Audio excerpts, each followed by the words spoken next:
आज के टाइम में जब मेडिकल साइंस इतना एडवांस हो गया है, फिर भी एक नॉर्मल सर्दी जुकाम की कोई परफेक्ट दवा क्यों नहीं है। मेरा नाम श्याओई है। सुबह सुबह मेरा सिर दर्द से फट रहा था। हाथ में ढेर सारी सर्दी और सूजन की गोलियां लिए मैं यही सोच रहा था, लेकिन जैसे ही मैंने ये बोला, मेरे हाथ से वो सारी दवाएं अचानक गायब हो गईं और तभी मेरे दिमाग में एक रोबोटिक आवाज गूंजी।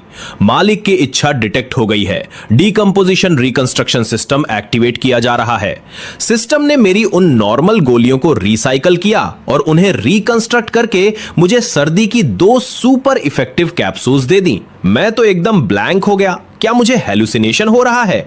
पर जब मैंने हाथ में देखा तो वो 2 कैप्सूल सच में वहां थे। मेरी टैबलेट्स कैप्सूल में कैसे बदल गईं? मैंने ऑनलाइन नॉवेल्स में सिस्टम्स के बारे में बहुत पढ़ा था, पर मैंने सपने में भी नहीं सोचा था कि रियल लाइफ में मुझे कोई सिस्टम मिल जाएगा। तभी मेरी मॉम की चिल्लाने की आवाज आई, शाओई क्या टाइम पास कर रहा है? आज कॉलेज एंट्रेंस से पहले तेरा लास्ट प्रैक्टिस एग्जाम है। जल्दी दवा खा और स्कूल निकल। मुझे पता है तू किसी टॉप यूनिवर्सिटी में तो जाने से रहा, पर किसी नॉर्मल कॉलेज लायक तो मार्क्स लिया।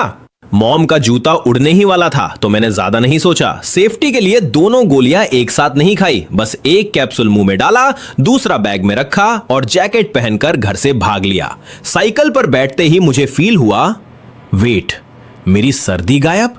मेरे अंदर अचानक से इतनी एनर्जी आ गई थी जैसे मैं कोई सुपर हीरो हूं।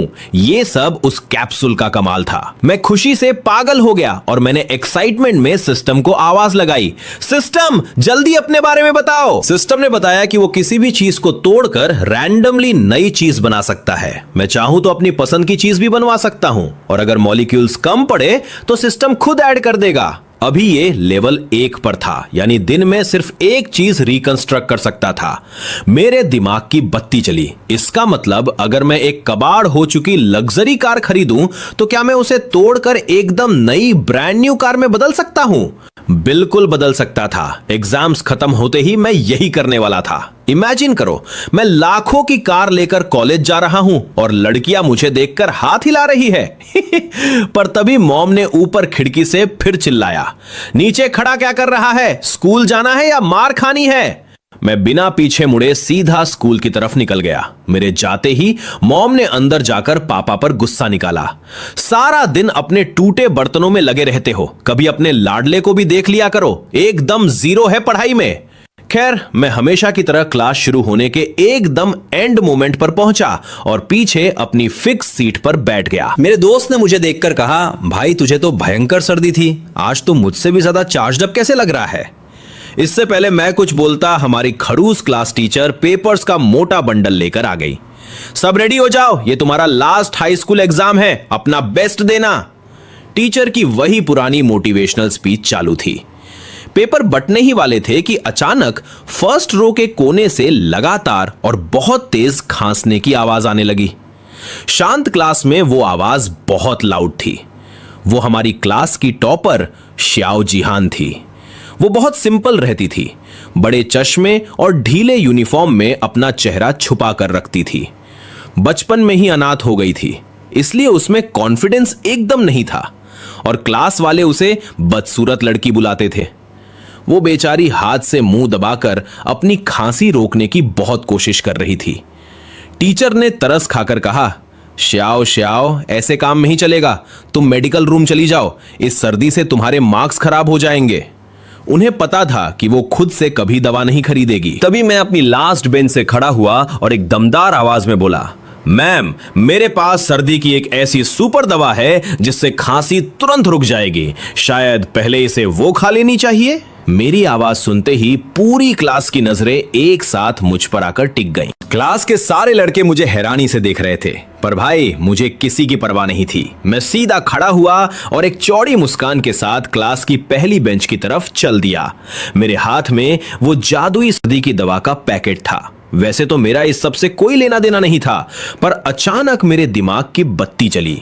सुबह मैंने एक कैप्सूल खाया था और एक बचा था, तो क्यों ना श्याओ जिहान पर इसका एक्सपेरिमेंट किया जाए।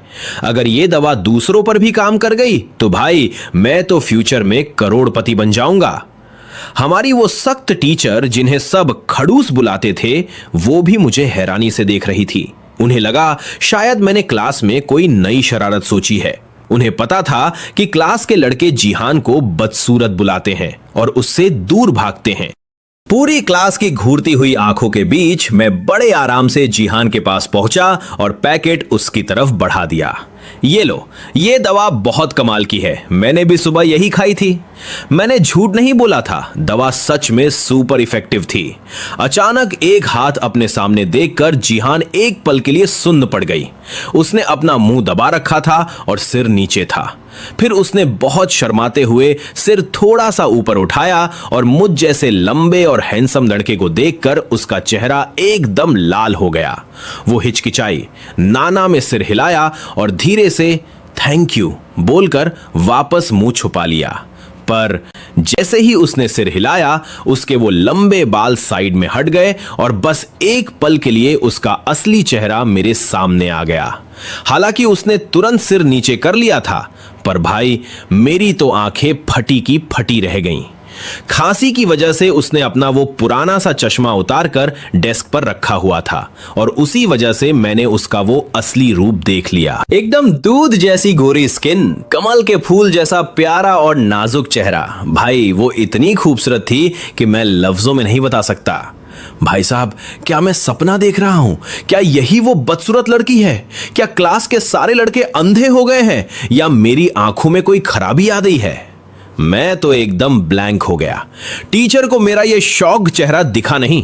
वो बोली, शाओ शाओ, जब शाओई दवा दे रहा है तो ले लो, और शाओई तुम अपनी सीट पर जाकर एग्जाम की तैयारी करो। मैंने वो पैकेट धीरे से उसकी डेस्क पर रखा और अपनी सीट की तरफ वापस चल दिया। जैसे ही मैं बैठा, मेरे बेस्ट फ्रेंड ली हुईकुन ने मुझे थम्स अप दिखाया और धीरे से कहा, भाई तू तो महान है, किसी को नहीं छोड़ता। पर मेरा ध्यान उसकी बातों पर था ही नहीं। मेरे दिमाग में बस जिहान का वो चेहरा घूम रहा था। सच बताऊं तो स्कूल की सबसे सुंदर लड़की भी जिहान के सामने कुछ नहीं थी। मुझे पक्का यकीन था कि अगर वो ये ढीला यूनिफॉर्म उतारकर अच्छे कपड़े पहन ले तो वो बड़ी बड़ी हीरोइनों को फेल कर देगी। उधर जिहान ने चश्मा वापस पहना और थोड़ी देर सोचने के बाद मेरी दी हुई दवा खा ली। दवा खाते ही उसका दिमाग एकदम फ्रेश हो गया और गले की खराश तुरंत गायब। उसे लगा ये कोई बहुत महंगी और रेयर दवा होगी। इधर मेरी हालत खराब थी, अब मुझे उस पर पूरा हक जताना था। पर भाई एग्जाम शुरू हुए 10 मिनट बीत चुके थे और मैंने अपना नाम तक नहीं लिखा था। मेरे अंदर एक ही ख्याल चल रहा था कि इससे पहले कोई और इस छुपे हुए खजाने को देख ले, मुझे इसे अपना बनाना होगा। पर तभी मुझे टेंशन हुई। कॉलेज एंट्रेंस में सिर्फ 1 हफ्ता बचा था। जिहान तो टॉपर है, वो तो देश की टॉप यूनिवर्सिटी में जाएगी और मेरे जैसे मार्क्स के साथ तो मैं उसे कभी दोबारा देख भी नहीं पाऊंगा। मैंने ठान लिया, नहीं, मुझे भी टॉप कॉलेज जाना होगा। मुझे गजब के मार्क्स लाने होंगे ताकि मैं भी उसी यूनिवर्सिटी में जाऊं। मैंने जोश में आकर पेपर देखा, पर भाई अगले ही पल मेरी हवा निकल गई। इंग्लिश के उस पेपर का हर एक अक्षर मुझे समझ आ रहा था, पर जोड़कर क्या मतलब बन रहा था यह मेरे पल्ले नहीं पड़ रहा था। तभी मेरी आंखें चमकी। अरे हां, मैं सिस्टम के बारे में कैसे भूल गया? अब तो मेरे पास पावर है, टॉप करना कौन सी बड़ी बात है। पर मैं जितना मर्जी सोच लूं, मुझे कोई आइडिया नहीं आ रहा था। क्या मैं एग्जाम के बीच पेपर को तोड़कर वापस बना लूं? पर सिस्टम तो दिन में सिर्फ एक ही बार यूज कर सकता हूं और एग्जाम तो कई सारे होने थे। पूरे 2 घंटे मैं यही सोचता रहा। मेरे सामने पेपर एकदम खाली था। बस खड़ूस टीचर के राउंड लगाते वक्त मैंने अपना नाम लिखा था, बाकी पूरा पेपर कोरा। ट्रिंग ट्रिंग ट्रिंग, घंटी बजी और एग्जाम खत्म। मेरा खाली पेपर ले लिया गया। मैं माथा पकड़कर बैठा था कि तभी मुझे लगा कोई मेरे सामने आकर खड़ा हो गया है। मुझे लगा वही बेवकूफ दोस्त ली हुईकुन होगा। अरे यार ली हुईकुन, क्या तू अकेले सूसू भी नहीं जा सकता? हमेशा मुझे घसीटता। ए तुम श्याओ जिहान? अरे क्या हुआ, कोई काम था क्या? उसने वापस वो बड़े बड़े पुराने चश्मे पहन लिए थे और फिर से वही बदसूरत लड़की वाला भेष बना लिया था। वो अपनी गर्दन झुकाए चुपचाप खड़ी थी। उसने बहुत हिचकिचाते हुए कहा, वो सर्दी की दवा के लिए थैंक यू। मैंने देखा तुमने पूरा पेपर खाली छोड़ा है तो ये लो, ये तुम्हारे काम आएगा। जैसे ही मैंने उसकी तरफ देखा, उसके बालों के पीछे छुपा उसका चेहरा एकदम टमाटर जैसा लाल हो गया। उसने हड़बड़ाकर एक मोटी सी नोटबुक मेरे डेस्क पर रखी और बिना मेरा जवाब सुने वहां से ऐसे भागी जैसे पीछे भूत पड़ा हो। पूरी क्लास ये सब देखकर सन्न थी। कुछ लड़के तो उसे देखकर मुंह बना रहे थे, पर भाई मुझे तो पता था ना कि उस चश्मे के पीछे क्या अप्सरा छुपी है। मैंने वो नोटबुक उठाई। वो उसकी इंग्लिश की नोटबुक थी। उसकी हैंडराइटिंग एकदम साफ सुथरी थी, पर सच बताऊं तो मुझे उन सिंबल्स के अलावा कुछ पल्ले नहीं पड़ रहा था। पर भाई मैंने सोचा, क्या ये प्यार की पहली निशानी है? खैर, दिन का एग्जाम खत्म हुआ और मेरा रिजल्ट, भाई लाइफ का सबसे घटिया। जैसे ही छुट्टी की घंटी बजी, सब अपना बैग पैक करने लगे। मैंने बड़ी सावधानी से उस नोटबुक को अपने बैग में रखा। मेरा दोस्त ली हुई कुन ये सब देखकर अपना सिर खुजलाने लगा। वो बोला, बॉस ये क्या सीन है? तू इस चश्मिश की नोटबुक को इतना संभाल के क्यों रख रहा है? मैंने उसे झाड़ते हुए कहा, अबे ओए, अब से तेरा भाई कड़ी मेहनत करेगा। जा जाकर ब्रांड गोल्ड पी, वरना मैं तो टॉप यूनिवर्सिटी निकल जाऊंगा और तू यही कबाड़ में रह जाएगा। अरे वेट, ब्रांड गोल्ड, मिल गया आइडिया। बोलते बोलते अचानक मेरे दिमाग की बत्ती चली। मैंने अपना बैग उठाया और बिना पीछे मुड़े सीधा स्कूल से बाहर भागा। पीछे से ली हुई कुन चिल्लाता रहा, पर मेरा ध्यान वहां था ही नहीं। मैं सीधा अपनी साइकिल उठाकर पास वाली फार्मेसी पर पहुंचा। मैंने दुकानदार से मेमोरी बूस्टर पिल्स का एक बॉक्स खरीदा और घर आ गया। अब बस रात के 12 बजने का इंतजार था, क्योंकि सिस्टम दिन में सिर्फ एक ही बार काम करता था। रात को जब 12 बजे, मैं बिस्तर से उछलकर खड़ा हुआ। सिस्टम, इन 7 गोलियों को तोड़कर एक सुपर ब्रांड पिल बना दो। अचानक मेरे हाथ से वो गोलियां गायब हो गई और सिस्टम की आवाज आई। डीकंपोजिशन और रिकंस्ट्रक्शन शुरू। मालिक को मिलती है एक सुपर ब्रांड पिल। मेरे हाथ में एक छोटी सी नीली गोली आ गई। मैंने बिना सोचे उसे निगल लिया। पर भाई 5 मिनट हो गए, 10 मिनट हो गए, कुछ नहीं हुआ। मैंने चिढ़कर सिस्टम से पूछा तो उसने बताया कि दिमाग को ऑप्टिमाइज करने के लिए मुझे सोना पड़ेगा। अगली सुबह जब मॉम ने दरवाजा खटखटाया तो मैं उठा, पर इस बार कुछ अलग था। आमतौर पर सुबह उठते ही जो आलस और भारीपन होता था वो गायब था। मेरा दिमाग इतना साफ और तेज महसूस हो रहा था जैसे मैं पूरी दुनिया की नॉलेज एक बार में पढ़ सकता हूं। क्या यही था उस सुपर पिल का कमाल? मां के लगातार ताने सुन सुनकर मैं अब और टेस्ट नहीं झेल पाया। जल्दी जल्दी कुछ खाया और सीधा साइकिल उठाकर स्कूल के लिए निकल पड़ा। मुझे इस तरह प्रोएक्टिव देखकर मां को भी हैरानी हो गई। वो सोच रही थी कि आज मेरे अंदर क्या आ गया है। जब मैं क्लास में पहुंचा तो वहां सेल्फ स्टडी चल रही थी। क्लास के सारे बच्चे मुझे देखकर चौंक गए। आखिर मैं तो कभी सेल्फ स्टडी में आता ही नहीं था। अचानक आज मैं आ गया तो सबकी नजरें मुझ पर टिक गईं। मैंने किसी की परवाह नहीं की, सीधा अपनी सीट पर गया, बैग से नया वाला गणित का टेक्स्ट बुक निकाला और पढ़ना शुरू कर दिया। बस कुछ ही पल बाद मेरे मुंह से अनायास निकल गया, अरे वाह, ये तो कमाल है भाई। मेरी ये अचानक वाली चीख शांत क्लास में इतनी जोर से गूंजी कि सारी नजरें एक साथ मेरी तरफ घूम गई। पर मैं तो पूरी तरह अनजान था। मेरा सारा ध्यान उस टेक्स्ट बुक पर था। वो एडवांस्ड मैथ्स जो पहले मुझे नींद आने लगती थी, अब सिर्फ एक बार पढ़ते ही बिल्कुल क्लियर हो गया था। इसलिए तो मैं हैरानी से गाली निकाल बैठा था। क्या ये सुपर ब्रेन सप्लीमेंट पिल का असर है? ये तो यकीन नहीं हो रहा। अब मेरा दिमाग प्रैक्टिकली एक सुपर कंप्यूटर बन गया था। पढ़ना मेरे लिए कॉपी पेस्ट जितना आसान हो गया था। सबसे बड़ी बात यह थी कि बचपन की क्लास की वो बातें भी मुझे धुंधले रूप में याद आने लगी, जिन पर मैंने कभी ध्यान ही नहीं दिया था। नतीजा यह हुआ कि मॉर्निंग सेल्फ स्टडी में एक अनोखा नजारा बन गया। मैं अचानक एक अच्छे स्टूडेंट में बदल गया था। लगातार किताबें पलटे जा रहा था।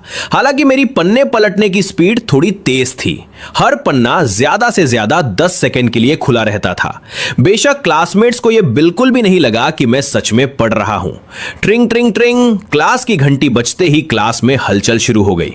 तब तक मैंने गणित की किताब रख दी थी। सारा कंटेंट मेरे दिमाग में कहीं गहराई में उतर चुका था, पर कुछ ऐसे नॉलेज पॉइंट्स थे जो किताब में नहीं थे और जिन्हें मैं पहले पूरी तरह इग्नोर कर चुका था। अभी भी ठीक से नहीं समझ आ रहा था, लेकिन ये कोई बड़ी समस्या नहीं थी क्योंकि जिसे मैं नहीं समझ रहा था उसे कोई ना कोई तो जरूर समझता होगा। इसलिए अगले ही पल पूरी क्लास की हैरान नजरों के बीच मैं सीधा फर्स्ट रो में श्याओ जिहान के पास चला गया। अपने गणित के नोट्स दे दो। स्कूल के बदमाश लिनी को अपनी तरफ आते देख श्याओ जिहान ने अपने आप ही थोड़ा साइड हो जाने की कोशिश की। भले ही कल मैंने उसे सर्दी की दवा दी थी, पर मेरी जबरदस्ती भरी आवाज सुनकर वो सहम गई और बिना कुछ कहे अपना गणित का नोटबुक मेरी तरफ बढ़ा दिया। नोट्स लेने के बाद मैंने उसे एक हल्की सी स्माइल दी, ज्यादा रुका नहीं और वापस अपनी सीट पर आ गया। क्लासमेट्स अभी भी कंफ्यूज नजरों से मुझे देख रहे थे। मैं जानता था कि श्याओ जिहान के साथ लंबा रिश्ता बनाने के लिए अभी जल्दबाजी नहीं करनी है। अभी मुझे सबसे पहले अपने मार्क्स सुधारने हैं, जल्दी से जल्दी। मानना पड़ेगा श्याओ जिहान के नोट्स बहुत ही ज्यादा डिटेल में थे। उन्हें पढ़ते ही वो सारे डाउट्स क्लियर हो गए जो किताब से समझ नहीं आए थे। रजिस्टर काफी मोटा था, पर मेरी पन्ने पलटने की रफ्तार फिर वही थी। दूसरी बेल बजने से पहले ही मैंने वो पूरा रजिस्टर खत्म कर दिया था। नोटबुक बंद करते ही मैं तुरंत उठा और वापस श्याओ जिहान के पास गया। उसके उलझन भरे चेहरे को देखते हुए मैंने नोटबुक उसकी टेबल पर रखी और कहा, ये लो, मैंने पढ़ लिया। बाकी सब्जेक्ट्स के नोट्स भी दे दो, मैं क्लास के बाद लौटा दूंगा। मेरी बात सुनकर श्याओ जिहान ने बस सिर हिला दिया, पर उसे रत्ती भर भी यकीन नहीं था कि कोई इतनी मोटी नोटबुक 5 मिनट में कैसे पढ़ सकता है। उसने झिझकते हुए डेस्क के नीचे से अपने सारे नोट्स निकालकर मुझे दे दिए। ओह ठीक है, तुम आराम से देख सकते हो, मुझे कोई जल्दी नहीं है, उसने अपनी नजरें नीची करते हुए कहा। मैंने उन नोट्स का बंडल उठाया और बस एक कहकर मुड़ने ही वाला था कि अचानक रुक गया। मैंने नीचे सिर झुकाए बैठी श्याओ जिहान की तरफ देखा और कहा, पेज नंबर 18 पर वर्टेक्स फॉर्म वाले फॉर्मूले में तुमने एक स्क्वायर छोड़ दिया है और पेज नंबर 31 पर वो a ग्रेटर देन 0 वाला साइन असल में लेस देन होना चाहिए था। इतनी छोटी गलतियां बताकर मैं वहां से सीधा अपनी सीट पर आ गया। श्याओ जिहान वहां सुन रह गई थी। कॉलेज एंट्रेंस एग्जाम में सिर्फ 4 दिन बचे थे और भले ही मेरा दिमाग अब सुपर फास्ट था, पर पिछला इतना सारा सिलेबस कवर करना अभी बाकी था। मुझे एक एक सेकंड का हिसाब रखना था। उधर मेरे जाते ही श्याओ जिहान ने तुरंत अपना रजिस्टर चेक किया। उसकी आंखें फैल गईं। लीन ही ने जो गलतियां बताई थीं, वो सच में वहां मौजूद थीं। वो दंग रह गई कि जो इंसान खुद क्लास में सबसे पीछे रहता है, उसने कुछ ही मिनटों में टॉपर की गलतियां कैसे पकड़ ली। क्या हुआ श्याओ जिहान? लीनी क्या कह रहा था? उसकी पार्टनर वांग लिंगलिंग ने हैरानी से पूछा। कुछ नहीं, वो बस मेरी गलतियां बता रहा था, श्याओ जिहान ने धीमी आवाज में कहा। क्या? वो और तुम्हारी गलतियां निकाले? वांग लिंगलिंग को अपनी कानों पर यकीन नहीं हुआ। यह तो ऐसा था जैसे कोई नौसिखिया उस्ताद को सिखा रहा हो, पर वो जानती थी कि श्याओ जिहान झूठ नहीं बोलती। उसने मुड़कर पीछे वाले कोने में मुझे देखा, जहां मैं सिर झुकाए पूरी एकाग्रता के साथ नोट्स के पन्ने पलट रहा था। वांग लिंगलिंग के दिमाग में बस एक ही सवाल घूम रहा था, क्या यह सच में पढ़ाई कर रहा है या कोई चमत्कार हो गया है? जैसे ही क्लास की बेल बजी, हमारी होम रूम टीचर, जिन्हें सब एक्सटिंक्शन शिताई कहते थे, हाथ में टेस्ट पेपर्स का बंडल लेकर क्लास में घुसी। उनके आते ही पूरे कमरे में ऐसा सन्नाटा छा गया कि सुई गिरने की आवाज भी सुनाई दे जाए। पर उस खामोशी के बीच एक अजीब सी आवाज आ रही थी, सर सर सर। सबकी नजरें क्लास की आखिरी बेंच पर टिकी थीं, जहां मैं बैठा था। मैं नोट्स के पन्ने इतनी तेजी से पलट रहा था कि मुझे टीचर के आने का पता ही नहीं चला। शिताई ने मुझे देखा और उनकी भौहें तन गईं। शायद उन्होंने सोचा कि 4 दिन बाद तो स्कूल खत्म ही होने वाला है, इसलिए उन्होंने मुझे सबके सामने बेइज्जत नहीं किया। पर उन्हें मेरा ये एटीट्यूड पसंद नहीं आया। ऊपर से मैंने कल वाले टेस्ट में खाली पेपर जमा किया था, जिससे मेरा स्कोर 0 था। उन्होंने कड़क आवाज में कहा, लेनिए इधर आओ और ये टेस्ट पेपर्स बांटो। लेकिन भाई मैं तो अपनी ही धुन में था। मैंने उन्हें पूरी तरह इग्नोर कर दिया। पूरी क्लास में कानाफूसी शुरू हो गई। मेरा दोस्त ली हुई चुन तो मुझे छुपकर अंगूठा दिखा रहा था, जैसे कह रहा हो, भाई तू तो असली जिगर वाला निकला, शिताई से सीधा पंगा। शिताई का पारा 7वें आसमान पर पहुंच गया।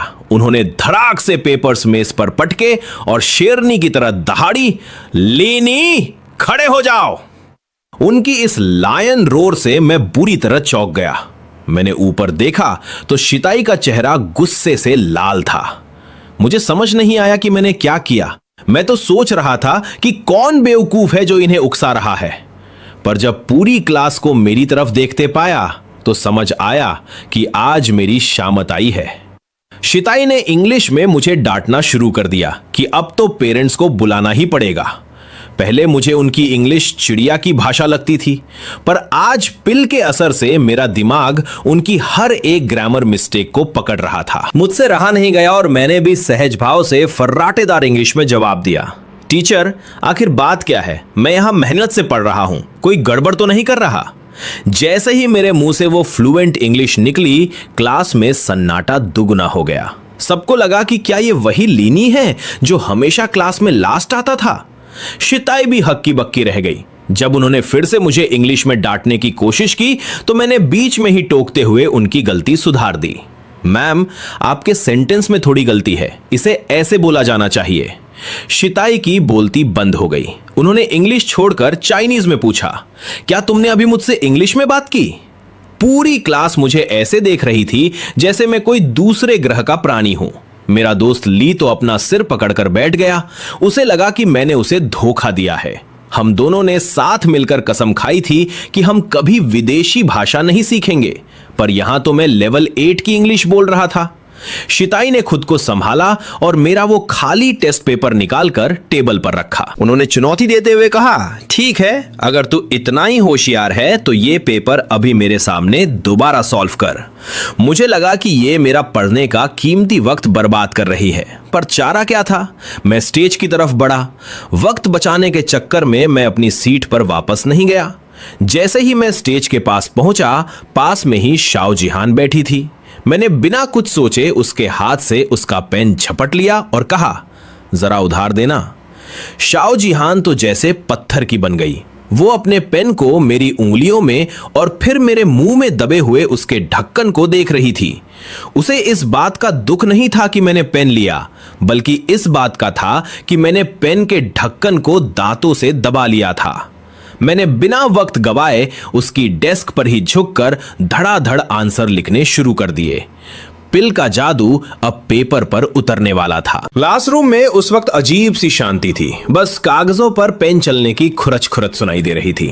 तभी खट, मैंने पेन मेज पर रखा और एक लंबी सांस ली। चेहरे पर एक संतोष भरी मुस्कान थी। मैंने वो टेस्ट पेपर हवा में लहराया और अपनी शौक में डूबी टीचर की तरफ बढ़ाते हुए कहा, लीजिए ओल्ड टीचर, मेरा काम हो गया। मैम ने जैसे ही पेपर हाथ में लिया, उन्हें अपनी आंखों पर यकीन नहीं हुआ। सिर्फ 5 मिनट! इस स्पीड से तो वो खुद भी पेपर सॉल्व नहीं कर पाती।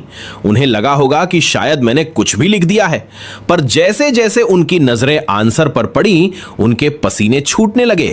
एक एक जवाब बिल्कुल सही था। और तो और आखिरी इंग्लिश ऐसे इतना लाजवाब था कि उसे किसी मॉडल बुक में छापा जा सकता था। मैंने आराम से पेन का ढक्कन अपने मुंह से निकाला, उसे बंद किया और पास ही बैठी शाओ जिहान की तरफ बढ़ाया।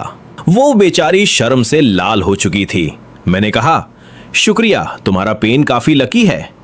उसने बहुत ही धीमी और प्यारी आवाज में कहा, नहीं, शुक्रिया की कोई बात नहीं। उसकी आवाज सुनकर मुझे अपने दोस्त ली हुई चुन पर गुस्सा आया। वो इसे बदसूरत बत्तख कहता था। भाई, ऐसी आवाज तो किसी परी की ही हो सकती है। मैम ने मुझे राहत भरी नजरों से देखा और क्लास शुरू की। उन्होंने शाओ जिहान से कहा कि मेरा ऐसे ब्लैक बोर्ड पर लिखे ताकि सब उसे देख सकें। पूरी क्लास में अब भी टीचर पढ़ा रही थी, पर पीछे कोने में मैं फिर से अपनी किताबों के पन्ने सर सर पलटने लगा था। पर इस बार टीचर ने मुझे टोका नहीं, बल्कि उनके चेहरे पर एक अजीब सा गर्व था। बेल बजते ही मैम ने मुझे ऑफिस में बुलाया। ऑफिस पहुंचते ही उन्होंने मुझसे सीधा सवाल किया, लिनी, सच सच बताओ, तुम्हारी इंग्लिश इतनी बेहतर कैसे हो गई? तुम तो मुझसे भी अच्छी इंग्लिश बोल रहे हो। मैंने मुस्कुराकर मजाक में कहा, मैम, ये आपकी मेहनत है और थोड़ा मेरा सुपर दिमाग। मेरी मेमोरी अब इतनी तेज है कि मैं चाहकर भी कुछ नहीं भूल पाता। तभी पास से एक कड़वी आवाज आई, बड़ी बड़ी डींगे हाँकने से जुबान नहीं कटती क्या? अगर तुम्हारी याददाश्त इतनी ही तेज है तो ये पीरियोडिक टेबल 10 मिनट में याद करके दिखाओ। अगर कर लिया तो मेरी क्लास में जो मन आए वो करना। बिना पीछे मुड़े ही मैं समझ गया कि ये हमारा केमिस्ट्री टीचर डोंग जिंगजिंग है। नाम इसका जिंगजिंग था, पर यह है पूरा आदमी। 5.25 फुट का कद, छोटी छोटी चालाक आंखें और हमेशा दूसरों को नीचा दिखाने की आदत। मैंने पलटकर उसे देखा और कहा, ठीक है, शर्त मंजूर है, पर एक बदलाव के साथ। अगर मैंने इसे 5 मिनट में सुना दिया तो आपको पूरी क्लास के सामने कॉन्कर गाना गाना पड़ेगा। डोंग जिंगजिंग को लगा कि मैं हवा में बातें कर रहा हूं। उसने अपनी इज्जत बचाने के लिए 10 मिनट के टाइम को कम करके 5 मिनट कर दिया और शर्त मान ली। उसने अपना फोन निकाला और टाइमर चालू किया। चलो, 4 मिनट 51 सेकंड बचे हैं, शुरू हो जाओ। मैंने उसकी तरफ एक हिकारत भरी नजर डाली और बस 1 सेकंड के लिए उस चार्ट को देखा। मेरा दिमाग उस वक्त एक हाई स्पीड स्कैनर की तरह काम कर रहा था। अगले ही पल मैंने वो चार्ट उसे वापस थमा दिया। वो जोर से हंसा। क्या हुआ, घबरा गए? अक्षरों की पहचान भी नहीं हो रही क्या? मैंने शांति से कहा, टीचर डोंग, जल्दी मत कीजिए, टाइमर देखिए और अब मेरा सुनना शुरू कीजिए। इससे पहले कि वो कुछ और बोल पाता, मेरी आवाज पूरे ऑफिस में गूंजने लगी। Hydrogen, helium, lithium, beryllium, boron, carbon, nitrogen, oxygen, fluorine, neon. Dong Jingjing का चेहरा धीरे धीरे सफेद पड़ने लगा। उसे समझ आ गया था कि उसने आज गलत इंसान से पंगा ले लिया है। 1, 5, 10 गिनती बढ़ती जा रही थी। शुरुआत में तो किसी को कुछ समझ नहीं आया, पर जैसे जैसे एक एक तत्व मेरी जुबान से गोलियों की तरह निकल रहा था, डोंग जिंगजिंग के चेहरे की हवाइयां उड़ने लगी। 2 मिनट के अंदर मैंने पूरे 118 तत्व बिना एक भी गलती के सुना दिए।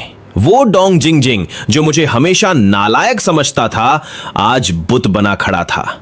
उसे यकीन नहीं हो रहा था कि जिस लड़के के केमिस्ट्री में 40 नंबर आते थे, उसने एक नजर में पूरी पीरियोडिक टेबल रट ली। मैंने चुटकी लेते हुए कहा, सॉरी टीचर डोंग, पर अब मैं आपके गाने का इंतजार कर रहा हूं। उसने बहस करने की कोशिश की, पर मेरे पास कोई गलती थी ही नहीं। अपनी इज्जत बचाने के लिए वो झेपते हुए बोला, पीरियोडिक टेबल रटने से कोई कलेक्टर नहीं बन जाता। कॉलेज एंट्रेंस एग्जाम में और भी बहुत कुछ आता है। और अपना सा मुंह लेकर ऑफिस से बाहर भागने लगा। मैंने पीछे से आवाज लगाई, टीचर डोंग, क्या आपको गाने के बोल लिखकर दे दूं? वो ऑफिस की दहलीज पर लड़खड़ा गया। उसे भागते देख मेरे चेहरे पर एक टेढ़ी मुस्कान आ गई। आखिर ये वही आदमी था जो बात बात पर मेरे घर फोन मिलाता था। पर असली खलनायक तो अभी ऑफिस में ही थी, हमारी होम रूम टीचर एक्सटिंक्शन शिताई। उन्होंने मुझे शक भरी नजरों से देखा और कहा, सच बता रस्कल, तूने इसे पहले से रट रखा था ना? जब मैंने मना किया तो उन्होंने मेरा लाइव टेस्ट लिया। उन्होंने कोई भी रैंडम किताब उठाई और मुझे एक पेज पढ़ने को दिया। 5 मिनट बाद उनकी आंखें फटी की फटी रह गईं। ये सच था। मैं जो भी एक बार देख लेता था वो मेरे दिमाग में छप जाता था। मैम को मुझ पर गुस्सा भी आ रहा था और प्यार भी। वो सोचने लगी, इस गधे के पास इतना दिमाग था तो इसने पहले पढ़ाई क्यों नहीं की? अब सिर्फ 4 दिन बचे हैं। उन्होंने तुरंत अपनी डेस्क से किताबों और नोट्स का एक पहाड़ खड़ा कर दिया और बोली, ये सब घर ले जाओ और घोट कर पी जाओ। अगर समझ ना आए तो मुझे फोन करो। इन 4 दिनों में तुम्हें सोना नहीं है, बस पढ़ना है, वरना मैं तुम्हें फेल करके अगले साल फिर यहीं बैठा दूंगी। बेल बजी और मैं किताबों का ढेर लेकर क्लास में पहुंचा। डोंग जिंगजिंग वहां पहले से मौजूद थे। उन्होंने मुझे इग्नोर करने की कोशिश की, पर मैं कहां मानने वाला था। मैंने मुस्कुराकर कहा, टीचर डोंग, मर्द की जुबान की कीमत होती है। डोंग जिंगजिंग ने मन ही मन मुझे 100 गालियां दी होंगी, पर पूरी क्लास के सामने मुस्कुराकर बोले, बच्चों, 4 दिन बाद आपका एग्जाम है। मैं चाहता हूं कि आप इस एग्जाम को कॉन्कर कर लें, इसलिए आज मैं आपके लिए एक गाना गाऊंगा। I was conquered by you like this. पूरी क्लास झूम रही थी, पर मैं जानता था कि यह उनकी मजबूरी थी। खैर, मैंने ज्यादा जोर नहीं दिया। मेरे पास पढ़ने के लिए बहुत कुछ था। उधर ऑफिस में मैम ने मेरी मम्मी को फोन लगा दिया। मेरी माँ जो काम में बिजी थी, टीचर की तारीफें सुनकर सन्न रह गई। उन्हें लगा वो कोई सपना देख रही हैं। उन्होंने तुरंत पापा को फोन किया। अजी सुनते हो, टीचर का फोन आया था। हमारा बेटा कोई कांड नहीं कर रहा, बल्कि वो तो उसकी तारीफों के पुल बांध रही थी। दिन बीत गया। मैंने एक ही दिन में हाई स्कूल का आधा सिलेबस खत्म कर लिया था। जब मैं घर पहुंचा तो मम्मी पापा अभी काम से नहीं लौटे थे। मैंने सोचा चलो आज उनके लिए खाना मैं ही बनाता हूं। जैसे ही मैंने किताबें कॉफी टेबल पर रखी, मेरी नजर वहां रखे एक छोटे से बक्से पर पड़ी। उसमें मिट्टी और चीनी मिट्टी के टूटे फूटे टुकड़े भरे थे। ये मेरे पापा का शौक था। उन्हें पुरानी चीजें और प्राचीन अवशेष इकट्ठा करना पसंद था, पर पैसे की कमी की वजह से वो असली कीमती चीजें नहीं खरीद सकते थे। इसलिए वो बाजार से 2-4 रुपए में ये टूटे हुए टुकड़े ले आते थे। पहले मुझे इन चीजों में कोई दिलचस्पी नहीं थी, पर आज जैसे ही मैंने उन टुकड़ों को देखा, मेरी आंखें चमक उठीं। मेरे पास डिसेंबली और रिकंस्ट्रक्शन सिस्टम था। इसका मतलब था कि मैं इन टूटे हुए टुकड़ों को जोड़कर फिर से असली और कीमती बना सकता था। मैंने मन ही मन सोचा, अरे भाई ये तो सीधा सीधा पैसा छापने की मशीन है। टेबल पर रखे उन टूटे हुए टुकड़ों को देखते हुए मेरा दिमाग तेजी से दौड़ने लगा। क्या मैं इन बिखरे हुए हिस्सों को डीकंस्ट्रक्ट करके फिर से एक बेशकीमती एंटीक पीस बना सकता हूं? आज की दुनिया में एंटीक का कारोबार इतना गहरा है कि असली चीज मिलना करोड़ों में एक जैसा है। हाँ, टूटे हुए टुकड़ों का इस्तेमाल जालसाजी के लिए जरूर होता है, पर ये छोटे मोटे टुकड़े तो पापा ने कबाड़ के दाम पर खरीदे थे, इतने सस्ते कि कोई इनकी नकल बनाने की जहमत भी ना उठाए। मैंने डिब्बे में हाथ डालकर टुकड़ों को टटोला और मेरी खुशी का ठिकाना नहीं रहा। पापा ने भले ही कबाड़ चुना था, पर उनकी पसंद लाजवाब थी। ये सारे टुकड़े एक ही काल के थे। अगर इसमें अलग अलग जमाने के टुकड़े होते तो शायद सिस्टम को पर्याप्त मॉलिक्यूल्स नहीं मिल पाते। बस अफसोस इस बात का था कि आज के दिन का डीकंस्ट्रक्शन और रिकंस्ट्रक्शन फीचर मैं पहले ही इस्तेमाल कर चुका था। अब मुझे आधी रात का इंतजार करना था। अपनी सुरक्षा के लिए मैंने वो पूरा डिब्बा उठाया और चुपके से अपने कमरे में छिपा दिया। खजाने को ठिकाने लगाने के बाद मैं गुनगुनाते हुए किचन में पहुंचा और खाना बनाने लगा।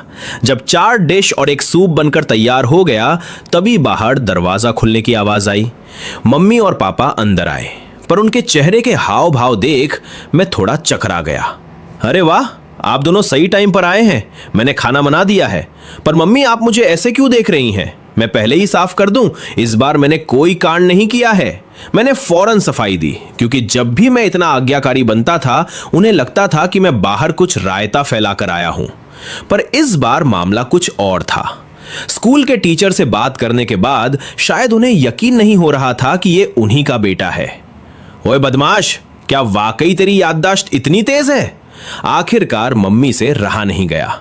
उन्होंने जूते उतारे, मेरे पास आई और मेरा गाल खींचते हुए मुझे ऊपर से नीचे तक ऐसे देखा जैसे मैं कोई अजूबा हूं। मैं समझ गया कि एल्डर मैट ने पक्का मुखबिरी कर दी है, पर यह अच्छा ही था। अब घर में मेरी इज्जत थोड़ी बढ़ जाएगी, शायद पापा से भी ज्यादा। मैंने एक चौड़ी मुस्कान के साथ शेखी बघारते हुए कहा, तो आपको पता चली गया। चलिए, अब मैं और नाटक नहीं करूंगा। मैं सच स्वीकार करता हूं, आपका बेटा वाकई एक जीनियस है। अब क्या आप मेरे लिए तालियां नहीं बजाएंगी? पर मेरी ये अकड़ 1 मिनट भी नहीं टिकी। जैसे ही मैंने सच स्वीकारा, मम्मी का पारा चढ़ गया। उन्होंने फौरन अपने पैर से चप्पल निकाली और सीधा मेरे पीछे दे मारी। बड़ा आया सच स्वीकार करने वाला। धबाक! तुझे फोटोग्राफिक मेमोरी मिली थी और तू नाटक कर रहा था। मैं जान बचाकर भागा और पापा के पीछे छिप गया। कॉमरेड शियाओर, ये तो सरासर नाइंसाफी है। आपके बेटे के पास हुनर है और आप उसे इनाम देने के बजाय चप्पल से पीट रही है। यहां मानवाधिकार नाम की कोई चीज है या नहीं? मैंने सहलाते हुए अपना दुखड़ा रोया। तुझे मानव अधिकार चाहिए? रुक, मैं तुझे अभी अधिकार देती हूं। लाओलिन, तुम बीच में मत आना। आज मैं इस बदतमीज को सुधार कर रहूंगी। इतनी गजब की याददाश्त होने के बावजूद तू दिन भर मटर गश्ती करता था और हमेशा लास्ट आता था। रुक, तुझे बताती हूं। मैं समझ गया कि यह एक गलतफहमी थी, पर मैं उन्हें कैसे समझाता कि यह शक्ति मुझे अभी कल ही मिली है। जब मम्मी पीटते पीटते थक गईं, तब जाकर मैं उनके पास पहुंचा और उनके कंधे दबाने लगा। महारानी, ये आप क्यों मुझ जैसे छोटे इंसान के मुंह लग रही हैं? देखिए, मेरी खाल तो मोटी है, पर आप थक गईं। आपके इस सुपुत्र को आपके लिए बुरा लग रहा है ना? मम्मी ने चिढ़कर मेरा हाथ झटक दिया। ठीक है, बहुत हो गई नौटंकी, चल खाना खा। और हां, कल मैं तेरे स्कूल जाऊंगी और तेरे टीचर से बात करूंगी कि तुझे इसी क्लास में 1 साल और रोका जाए। मैं हक्का बक्का रह गया। रिपीट? पर क्यों? मम्मी ने खाना खाते हुए मुझे घूरा। क्यों मतलब? क्या तू किसी मामूली कॉलेज में जाना चाहता है? 1 साल और पढ़ेगा तो टॉप यूनिवर्सिटी में एडमिशन मिलेगा। उन्हें फिर से गुस्सा आए। इससे पहले मैंने फौरन मोर्चा संभाला। अरे महारानी, आप अपने ही जीन्स पर शक कर रही हैं। ये बुद्धि मुझे आपसे ही तो मिली है। अब मैं फिर से सच बोल रहा हूं। इस बार अगर मैं नेशनल टॉपर नहीं बना तो मेरा नाम बदल देना। आखिरकार बहुत बहस करने के बाद और पिछले साल के कुछ पेपर्स चुटकियों में सॉल्व करके दिखाने के बाद मम्मी और पापा को यकीन हुआ कि उनका बेटा झूठ नहीं बोल रहा है। जब उन्हें लगा कि मैं वाकई एक टॉप यूनिवर्सिटी में जा सकता हूं, तो मम्मी की आंखों में खुशी के आंसू आ गए और पापा ने इसी खुशी में 2 जाम एक्स्ट्रा लगा लिए। रात को जब सब सोने चले गए तो थोड़े से नशे में धुत पापा को अंदाजा भी नहीं था कि उनकी टूटी हुई चीनी मिट्टी का कीमती डिब्बा गायब हो चुका है। मैं अपने कमरे में डिब्बे को तकिए के पास रखकर लेटा था और बस घड़ी की सुइयों के 12 पर पहुंचने का इंतजार कर रहा था। इंतजार का वक्त हमेशा बहुत लंबा लगता है और दिमाग में चल रहे हजारों ख्यालों की वजह से मेरी आंखों से नींद गायब थी। आखिरकार उस बेचैन कर देने वाले इंतजार के बाद मेरे बेडरूम की डिजिटल घड़ी ने रात के 12 बजे बजाए। घड़ी की सुइयां देखते ही मैं बिजली की फुर्ती से बिस्तर पर उठ बैठा और फौरन वो कागज का डिब्बा अपनी गोद में रख लिया। कोई रिस्क ना रहे, इसलिए मैंने मुट्ठी भर चीनी मिट्टी के टुकड़े उठाए और उन्हें अपनी हथेली में जोर से भींच लिया। मैंने एक गहरी सांस ली और अपने दिल में सिस्टम को पुकारा। सिस्टम, इन टुकड़ों को डीकंस्ट्रक्ट करो और इन्हें जोड़कर एक असली एंटीक बना दो। वूहू! जैसे ही ये ख्याल मेरे दिमाग में आया, मेरी हथेली में मौजूद टुकड़ों का बोझ अचानक हल्का हो गया और दिमाग में एक मशीनी आवाज गूंजी। मालिक से चीनी मिट्टी के टुकड़े प्राप्त हुए, सिस्टम ने उन्हें डीकंपोज कर दिया है। मॉलिक्यूल्स की स्क्रीनिंग और सुधार पूरा हुआ, रिकंस्ट्रक्शन जारी है। मालिक को युआन राजवंश का एक ब्लू एंड व्हाइट पीनी पैटर्न स्टेम कप प्राप्त हुआ है। जैसे ही आवाज शांत हुई, मुझे अपनी खाली हथेली में किसी चीज का एहसास हुआ। मैंने अपनी पकड़ मजबूत की और जब हाथ खोलकर देखा तो वहां एक खूबसूरत छोटा सा प्याला चमक रहा था। यह प्याला बहुत बड़ा नहीं था, लगभग मेरी आधी हथेली के बराबर, जिसकी ऊंचाई कोई 10 सेंटीमीटर रही होगी। इसका डिजाइन किसी मॉडर्न वाइन ग्लास जैसा था, पर ऊपर का हिस्सा कटोरे जैसा और नीचे एक स्टैंड लगा था। सच कहूं तो मेरी अनाड़ी आंखों को यह कुछ खास नहीं लगा, पर मुझे इतना पता था कि यह मामूली चीज नहीं है। सिस्टम वाकई कमाल है। इसने कचरे से असली एंटीक बना दिया। अब कल स्कूल के बाद मैं सीधा एंटीक मार्केट जाऊंगा और अपनी कमाई की पहली बड़ी किश्त हासिल करूंगा। पूरी रात जागने के बाद मैं थक तो गया था, पर उस प्याले को देखकर मेरी नींद उड़ चुकी थी। मैंने उसे अपनी मेज पर रखा और फौरन कंप्यूटर ऑन किया। मम्मी ने मेरा फोन छीन रखा था, इसलिए यही एक रास्ता था। मैंने सर्च बार में टाइप किया yuan dynasty blue and white peony pattern stem cup. जैसे ही सर्च बटन दबाया, मेरी आंखें फटी की फटी रह गई। धक तेरी की, इस छोटी सी चीज की इतनी कीमत! सर्च रिजल्ट्स के मुताबिक अगर यह प्याला असली था तो इसकी कीमत कम से कम 20 लाख थी। शंघाई की एक नीलामी में तो ऐसा ही एक प्याला 27 लाख में बिका था। किसने सोचा था कि मेरी पहली कमाई ही मुझे फाइनेंशियली फ्री कर देगी? 20 लाख! मेरे पापा की पूरी जिंदगी की कमाई भी शायद इतनी ना हो। जोश में आकर मेरा मन किया कि मैं उस प्याले को चूम लूं। अपनी इस दौलत को सुरक्षित रखने के लिए मैंने टॉयलेट पेपर का पूरा रोल उस पर लपेट दिया और ऊपर से ढेर सारा टेप मार दिया। अब वो किसी सफेद मोमो या डंपलिंग जैसा दिख रहा था। अब ये बिल्कुल सेफ है। अगर गिर भी जाए तो मेरा खजाना नहीं टूटेगा। मैंने उसे संभाल कर अपने बैग में रखा और अमीर होने के सपने देखते हुए सो गया। अगली सुबह उठते ही मैंने सबसे पहले अपने बैग में उस सफेद डंपलिंग को चेक किया। जब तसल्ली हो गई तो मैं अपनी साइकिल लेकर खुशी खुशी स्कूल की तरफ निकला। मैं खुद को बार बार समझा रहा था, शांत लिनिये शांत, अब तू सिस्टम वाला बंदा है, इतने से पैसों पर इतना एक्साइटेड नहीं होते, शांत। तभी अचानक पीछे से एक जोरदार हॉर्न की आवाज आई जिसने मुझे हिला कर रख दिया। पा पा पा। मैंने मुड़कर देखा कि सड़क के किनारे होने के बावजूद पीछे वाली गाड़ी का ड्राइवर पागल हुआ जा रहा था। एक पुरानी काली पोर्श केएन मेरे पीछे खड़ी थी। गाड़ी का शीशा नीचे हुआ और एक चिपचिपे बालों वाला घमंडी अधेड़ उम्र का आदमी मुझ पर चिल्लाया, ओए साइकिल वाले लड़के, क्या ये सड़क तेरे बाप की है? सुनाई नहीं दे रहा कि पीछे गाड़ी आ रही है? हट साइड में। अगर मेरी गाड़ी पर एक खरोच भी आई तो तुझे बेचकर भी उसकी भरपाई नहीं होगी। उसकी बदतमीजी देख मेरी भवें तन गई। यह संजी था जो हमारी ही कॉलोनी में रहता था। उसकी बीवी लियू मेई मेरी मम्मी की सहकर्मी थी और दोनों में जरा भी नहीं बनती थी। सुना था कि यह किसी कंपनी में ऊंचे पद पर पहुंच गया है, तब से इसके पैर जमीन पर नहीं पड़ते। जैसे ही उसने मेरा चेहरा देखा वो थोड़ा चौंका और फिर उसी अकड़ में बोला, ओ तो ये लिन परिवार का लड़का है। क्यों बे, सुना है तेरे ग्रेड्स बहुत खराब हैं। एग्जाम के बाद क्या करने का इरादा है? कहीं मजदूरी? अगर काम चाहिए तो मेरी कंपनी में आ जाना। दूसरों को मैं 1500 देता हूं, तुझे 1800 दे दूंगा। क्या कहता है? मुझे उसकी बात सुनकर हंसी आ रही थी।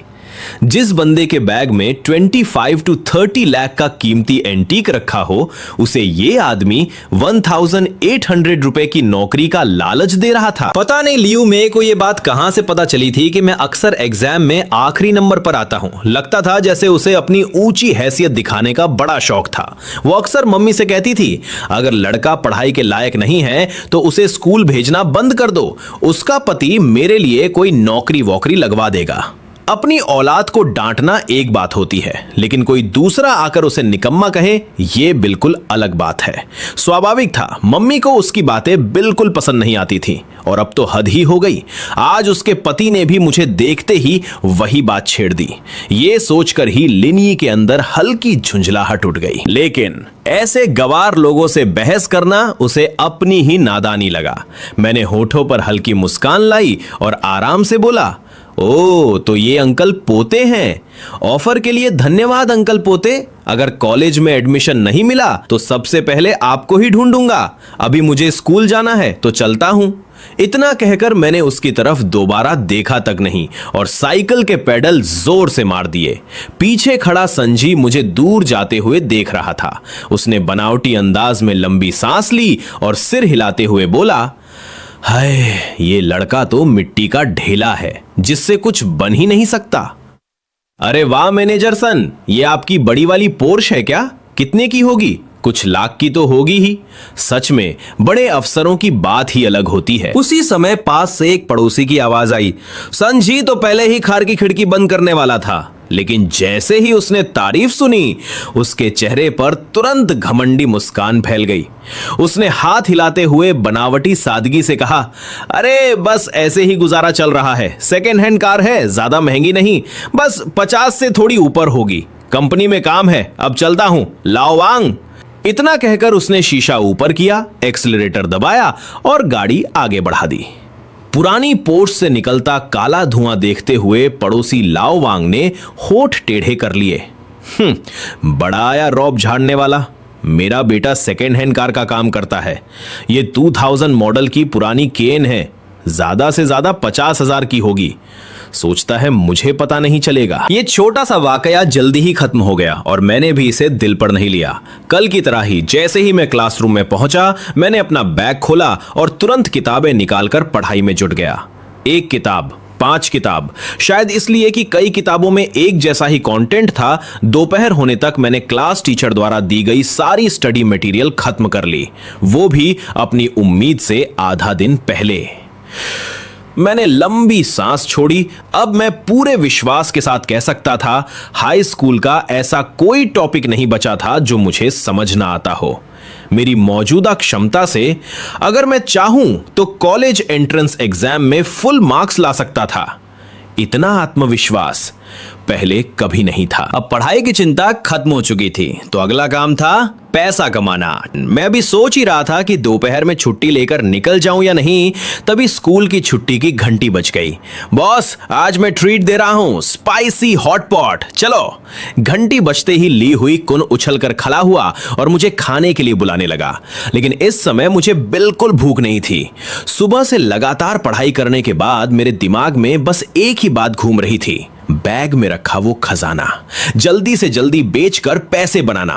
मैं मना करने ही वाला था कि अचानक मेरी नजर सामने वाली बेंच पर पड़ी। शाओ जिहान अपने डेस्क से लंच बॉक्स निकाल रही थी। उसे देखते ही मैंने अपना फैसला तुरंत बदल दिया। पैसा कमाना थोड़ी देर रुक सकता था, वो खजाना कहीं भाग नहीं रहा था, लेकिन जिंदगी भर का मामला जरूर जरूरी था। अरे बॉस, क्या देख रहे हो?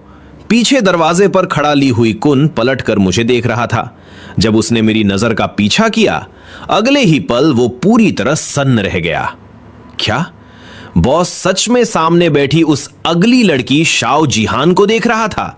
और अगले ही पल मेरे कदमों ने उसकी शंका को सच साबित कर दिया। मैंने बैग एक कंधे पर टांगा, खड़ा हुआ और सीधे क्लास के सामने की तरफ बढ़ गया। मेरा निशाना बिल्कुल साफ था, शाओ जिहान। अरे यार, आज नाश्ता नहीं किया, पेट में चूहे दौड़ रहे हैं। अरे तुम्हारे पास 2 बन है शाओ जिहान? बढ़िया, एक मुझे दे दो, थोड़ी भूख शांत हो जाएगी। छात्रों की भीड़ के बीच मैं आराम से उसके सामने जाकर बैठ गया। वो नमकीन अचार के साथ धीरे धीरे बन खा रही थी।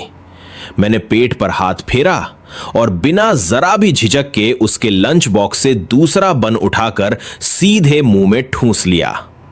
चबाते हुए ऐसे खाने लगा जैसे वो मेरा ही हो। यह अचानक हुआ दृश्य देखकर शाओ जिहान बिल्कुल चर हो गई। उसके मुंह में आधा खाया हुआ बन था, लेकिन वो चबाना तक भूल गई। सिर्फ वही नहीं, उसकी बगल में बैठी वांग लिंगलिंग भी दंग रह गई। वो अपनी आंखें जोर जोर से मलने लगी। ये क्या हो रहा है? लिनी सच में शाओ जिहान का बन खा रहा है? ओए बॉस, तुम! पीछे खड़े ली हुईकुन के मुंह से गाली निकल गई। उसे लगा इतनी पढ़ाई करने के बाद शायद बॉस का दिमाग ही खराब हो गया। वो तो स्कूल की सबसे बदसूरत लड़की है, उसकी चीज कैसे खा सकते हो? अचानक अभी तक शोर से भरी क्लासरूम में अजीब सी खामोशी छा गई। मैंने भौहें सिकोड़कर चारों तरफ देखा। जैसे ही मेरी नजर सब पर पड़ी, जो छात्र घूर रहे थे वो तुरंत नजरें फेरकर बाहर निकल गए। कुछ ही मिनटों में पूरे स्कूल में एक जबरदस्त अफवाह फैल गई।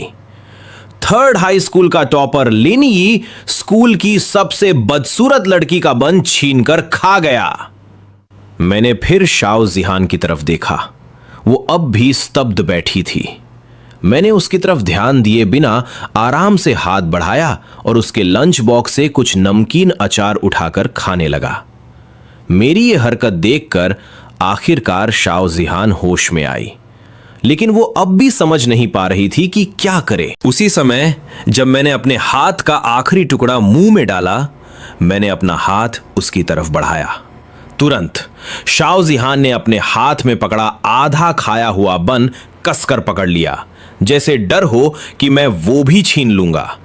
उसकी धीमी कांपती आवाज निकली, नहीं, मैं अभी पेट नहीं भरा। उसकी हरकत और मासूम आवाज सुनकर मैं पल भर के लिए चौंक गया और अगले ही पल हंसी रोक नहीं पाया। लेकिन मेरा हाथ रुका नहीं। वो धीरे धीरे उसकी तरफ बढ़ता रहा और उसकी डरी हुई नजरों के सामने मैंने उसके होंठ के किनारे से एक छोटा सा ब्रेड का टुकड़ा उठा लिया। जैसे ही उसे समझ आया कि क्या हुआ, शाओ जिहान के गाल तुरंत लाल हो गए और पीछे खड़ा ली हुई कुन ये सब देखकर जोर जोर से गालियां बकने लगा। मेरी इस हरकत ने छुप कर देख रहे पूरी क्लास को सन्न कर दिया। शाओ जिहान के साथ बैठे लड़के के हाथ से तो चम्मच ही गिर गया। मेरा उसका बन खाना ही काफी शॉकिंग था, पर अब जो मैंने किया वो तो पक्के बॉयफ्रेंड गर्लफ्रेंड वाला काम था। पर मुझे इसमें कुछ अजीब नहीं लगा। मैंने आराम से उसके होठों पर लगे बन के टुकड़े साफ किए और खुद खा लिए। चलो, तुमने मुझे बन खिलाया है, अब मैं तुम्हें कुछ खिलाता हूं। यह कहकर मैं दरवाजे पर खड़े अपने दोस्त ली हुईकुन की तरफ बढ़ गया। क्लास वाले सोच रहे होंगे कि मैं कितना बेशर्म हूं। पहले उसका बन छीना और अब कह रहा हूं कि उसने मुझे ट्रीट दी। मैंने पीछे मुड़कर देखा तो श्याओ जिहान अभी भी बुत बनी बैठी थी। मैं थोड़ा चिढ़ गया। सुना नहीं क्या? चलो उठो। मेरी कड़क आवाज सुनकर वो कांप गई। डरते डरते बोली, नहीं, मेरा पेट भर गया है, और सिर झुकाकर बचे हुए बन को कुतरने लगी। मुझे लगा नहीं था ये शांत सी लड़की इतनी जिद्दी होगी। मैं वापस गया, उसके हाथ से आधा बन छीना और खुद चबाते हुए बोला, अब क्या खाओगी? उसने दुखी होकर अपने होठ चबाए पर कुछ बोली नहीं, बस अपने लंच बॉक्स से रूखी सूखी सब्जी खाने लगी। वो चुपचाप मेरी दादागिरी का विरोध कर रही थी। मुझे पता था एग्जाम्स पास है। आधा महीना पहले ही ये लड़की कमजोरी से बेहोश हो गई थी। इसे अच्छा खाना खिलाना बहुत जरूरी था। पेट खराब होने की मुझे टेंशन नहीं थी, वो तो मैं दवाई बनाकर ठीक कर देता। अच्छा, तो तुम ये सूखी सब्जी खाओगी? मैंने सीधा उसका लंच बॉक्स छीना और बची हुई सब्जी भी अपने मुंह में ठूस ली। अब चलोगी? मैंने पूछा। बेचारी की आंखों में आंसू थे। बोली, मुझे भूख नहीं है। मुझे पता था इस कंजूस लड़की को कैसे मनाना है। मैंने सख्त आवाज में कहा, चुपचाप चलो, वरना मैं पूरे कैंटीन का खाना खरीद कर तुम्हारे सामने रख दूंगा। पैसों की बर्बादी के डर से वो तुरंत मान गई। उसे उठता देख मेरे मुंह से एक डकार निकल गई। ये काम पहले भी तो कर सकती थी। मेरा पेट फुल हो गया यार, मैंने कहा। कैंटीन में सबकी हैरान नजरों के बीच मैंने उसे एक शानदार दावत दी। बाहर का खाना अनहेल्दी हो सकता था, इसलिए मैं उसे यहां लाया। मैंने खुद कुछ नहीं खाया। आखिर उसका खाना खाकर मेरा पेट जो भर चुका था।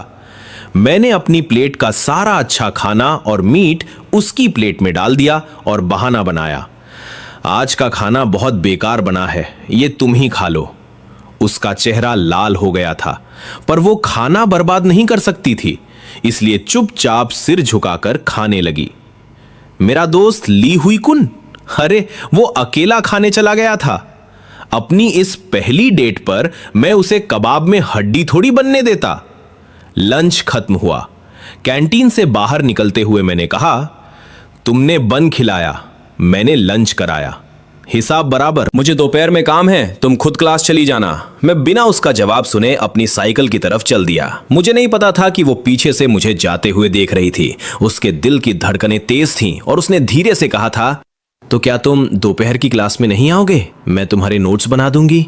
पर मैं काफी दूर जा चुका था, मुझे कुछ सुनाई नहीं दिया। उसे अच्छा खाना खाते देख मेरा मूड बहुत मस्त था। मैं अपनी साइकिल पर पुराने बाजार की तरफ जा रहा था और खुशी से गाना गुनगुना रहा था, हम आम लोग आज बहुत खुश हैं। मैं पहले भी पापा के साथ एंटीक मार्केट आ चुका था, लेकिन हम बस बाहर ठेले ही देखते थे। मैं कभी किसी बड़ी दुकान में नहीं गया क्योंकि वहां मेरे काम के सस्ते चीनी मिट्टी के टुकड़े नहीं मिलते थे।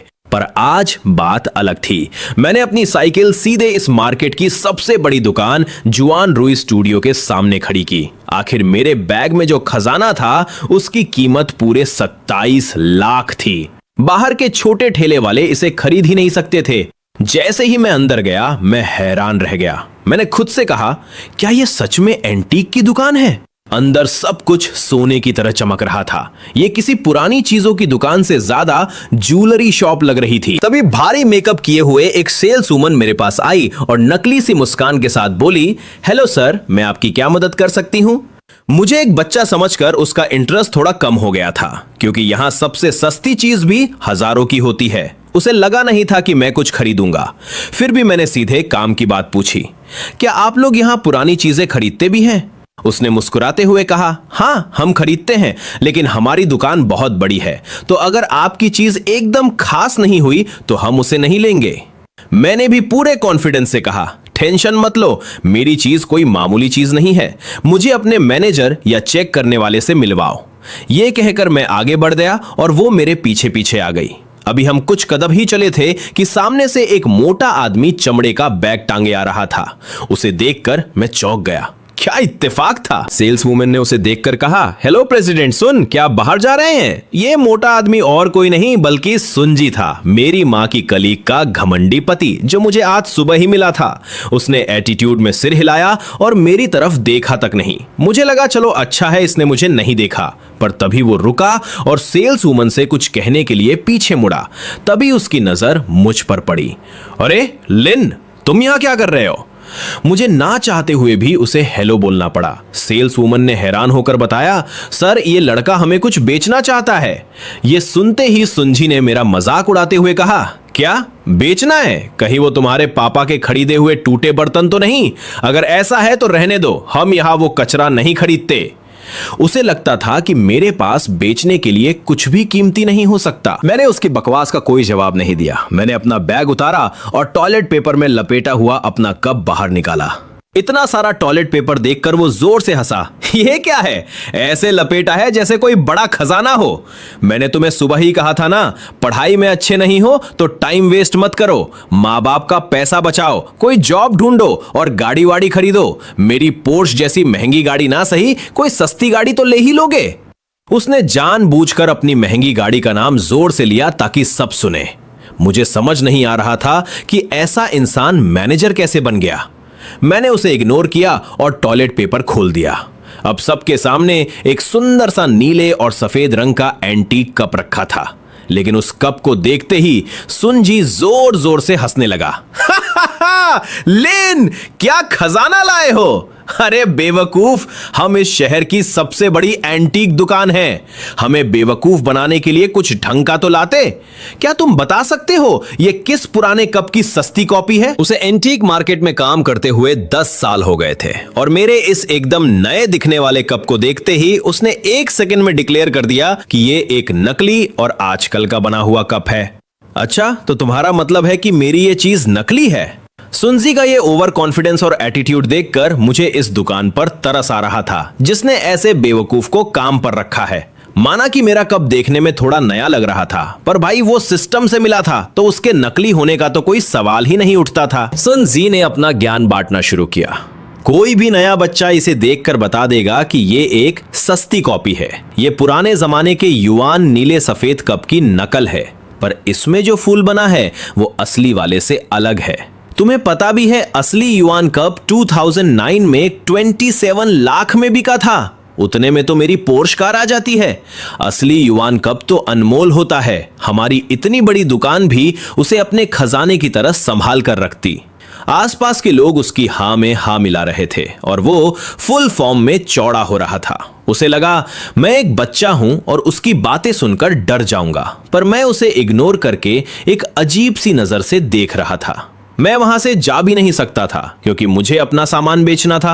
अगर मैं उसकी बकवास सुनकर अभी चला जाता तो लोग सच में मेरे कप को नकली समझ लेते। मुझे टस से मस ना होता देख सुनजी चिढ़ गया।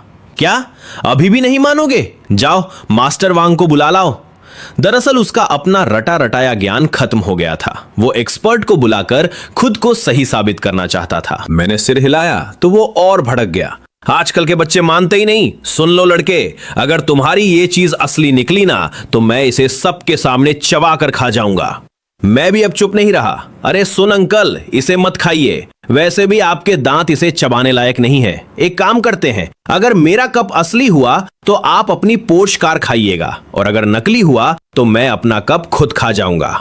मैं सच में इस आदमी से बहुत इरिटेट हो गया था। वो चालाकी से बोला, कार खाना तो प्रैक्टिकल नहीं है, शर्तें बदलते हैं। अगर ये असली हुआ तो मैं सबके सामने अपनी कार तोड़ दूंगा, लेकिन अगर ये नकली निकला तो तुम आज से 1 हफ्ते तक मेरी दुकान में फ्री में काम करोगे।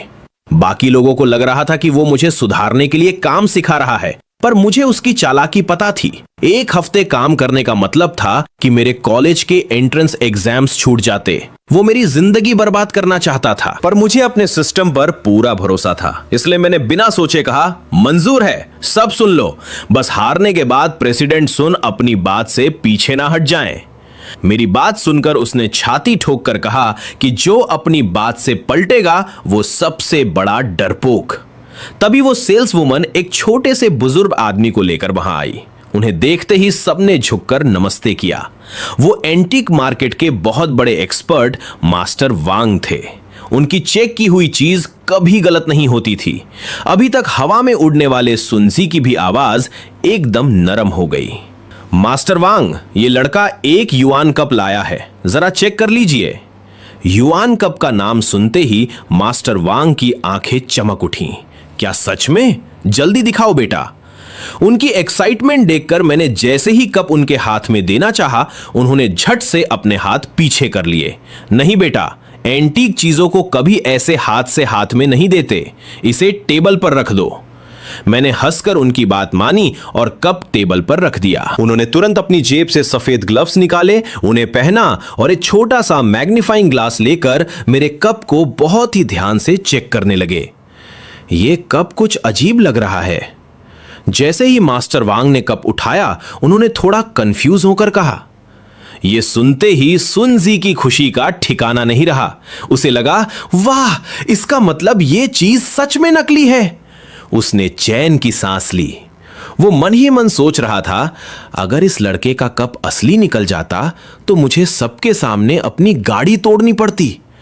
वैसे तो मेरी वो खटारा गाड़ी सिर्फ 40,000 की है और उसमें हमेशा कोई ना कोई खराबी रहती है, पर मेरी बेइज्जती तो बहुत बड़ी हो जाती ना। अब सुनजी खुश था कि उसे अपनी गाड़ी नहीं तोड़नी पड़ेगी। उसे पक्का यकीन था कि मुझ जैसे मामूली लड़के के पास इतनी महंगी एंटीक चीज हो ही नहीं सकती। पर तभी मास्टर वांग की अगली बात ने उसके होश उड़ा दिए। क्या चमत्कार है, सच में एक चमत्कार। मैंने सपने में भी नहीं सोचा था कि इतने सालों पुराना युआन कप इतने परफेक्ट कंडीशन में मिलेगा। यह तो किसी नेशनल ट्रेजर से कम नहीं है। लगभग 10 मिनट तक ध्यान से चेक करने के बाद मास्टर वांग के हाथ कांप रहे थे और उनका चेहरा खुशी से चमक रहा था। बेटा, तुम्हारी ये चीज बिल्कुल असली है। सच कहूं तो मैंने अपनी पूरी जिंदगी में इतने अच्छे से रखा हुआ युआन कप पहली बार देखा है। मुझे उनके इस जवाब से कोई हैरानी नहीं हुई, क्योंकि आखिर वो कप सिस्टम से जो मिला था। हे गाइस, मुझे पता है कि वीडियो आने में थोड़ा वक्त लग गया और वीडियो भी छोटा है, जिसके लिए मैं आपसे माफी चाहता हूं। इसके पीछे एक छोटा सा टेक्निकल रीजन है। अभी मैं फ्री एआई टूल्स यूज कर रहा हूं जिनमें क्रेडिट्स की लिमिट होती है, इसलिए वीडियो ज्यादा लंबा नहीं बन पाता। अगर आप